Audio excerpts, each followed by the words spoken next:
Hello hello क्या इतनी देर लगा दी तुमने? बताया क्यों नहीं मुझे? मुझे बता, फोन क्यों नहीं उठा रही थी तुम? मामा मैं शॉपिंग करने में बिजी थी। आपको पता है आज फैजान ने मुझे पूरे 10 लाख की शॉपिंग कराई है। यकीन नहीं हो रहा ना? इसके अलावा उसने पूरे 5 लाख का चेक भी डिपॉजिट करवाया है और इतना महंगा ज्वेलरी का सेट भी खरीद कर दिया है। अरे क्या कह रही हो? फैजान होश में तो था ना? अरे आज से पहले तो कभी उसने इतनी बड़ी रकम तुम्हारे हवाले नहीं की। कहीं लॉटरी वॉटरी तो नहीं निकल आई उसकी? यही समझ ले मामा। आपको पता है फैजान के बाबा ने एक पूरी फैक्ट्री और करोड़ों के शेयर्स उसके नाम कर दिए हैं। अरे अरे क्या वाकई? ये तो बड़ी अच्छी खबर है। फैजान ने तुम्हें बताया? वो बताएगा। आज से पहले उसने इस तरह की बातें कब शेयर की हैं मेरे साथ? बहुत घुन्ना है वो। फिर तुम्हें ये नाम कहाँ से हुआ? मुझे तो बताओ। ये सब इंफॉर्मेशन मुझे ज़ुहैब ने दी है और फैजान को मैंने जाहिर नहीं होने दिया कि मुझे कुछ भी पता है। वो बस मुझे शॉपिंग करवाता गया और मैं करती गई। बीच में मैंने उसको कहा कि इतनी शॉपिंग मत कराओ, हमें सेविंग भी करनी है, मगर he didn't listen to me, तो मैं भी करती गई। वैसे रमशा कोई अच्छी बात तो नहीं। तुम फैजान की बीवी हो, उसे तुमसे तमाम बातें शेयर करनी चाहिए। छोड़े मामा, हमें सबसे क्या मतलब? ज़ुहैब हमें सब इंफॉर्मेशन देता रहेगा। वैसे भी फैजी आजकल ज़्यादा टाइम ज़ुहैब के साथ ही स्पेंड करता है।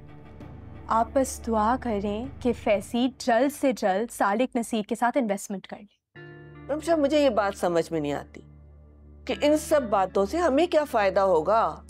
अरे ज़ुहैब तो हमें सिर्फ खबर दिया करेगा ना, प्रॉफिट तो नहीं मिलेगा ना। हमारा क्या फायदा है इन बातों से? आपने मेरी प्लानिंग को इतना हल्का ले लिया है।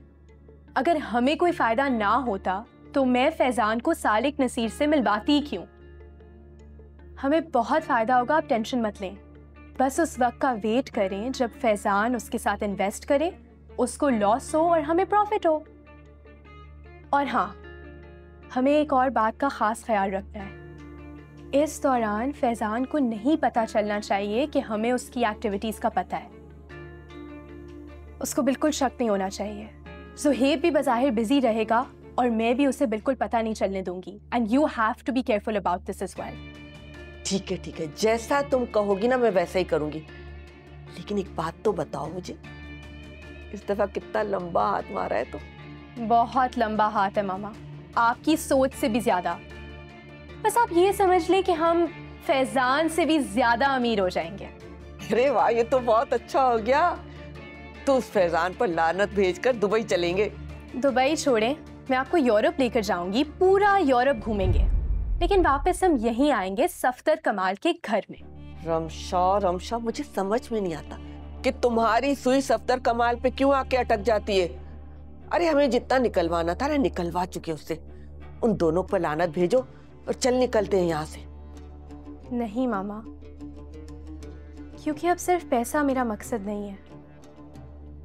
मुझे सफ्दर कमाल के घर में रहना है, उसकी बहू बन के। मुझे वो स्टेटस और इज्जत हासिल करनी है। बहुत बड़ी गलतफहमी है तुम्हारी। जब तक हादिया उस घर में है ना, ये बात किसी तरह मुमकिन नहीं। आप फिक्र मत करें, मैंने इस बारे में भी सोच लिया है।